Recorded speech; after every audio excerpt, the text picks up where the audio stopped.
कोठुरे तालुका निफाड येथील केळीच्या बागेत मजुरांवर झडप घालण्याचा प्रयत्न करून परिसरात अक्षरशः दहशत निर्माण करणारी 4 ते 5 वर्षाची बिबट मादी अखेर वन विभागाच्या पिंजऱ्यात जेरबंद झाली आहे.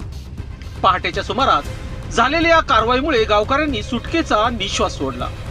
मात्र प्रशासनाच्या उशिरा हालचालीवर संतापही व्यक्त केला जात आहे. संस्कार सुयोग गीते यांच्या गट क्रमांक 301/1 मधील केळीच्या बागेत लावलेल्या पिंजऱ्यात ही बिबट मादी अडकली आहे.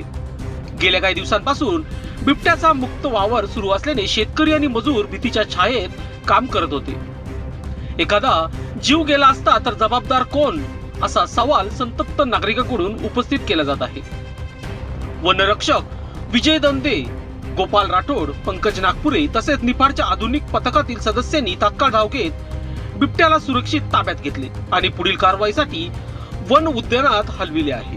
बिबट्या जेरबंद झाल्याने तात्पुरता दिलासा मिळाला असला तरी मानवी वस्तीत वाढणारा वन्य प्राण्यांचा वावर थांबवण्यासाठी ठोस उपाययोजना कधी होणार, असा जाहीर सवाल आता कोठुरेकर विचारत आहे. लोकशास्त्र न्यूज साठी बंटी आढाव, निफाड.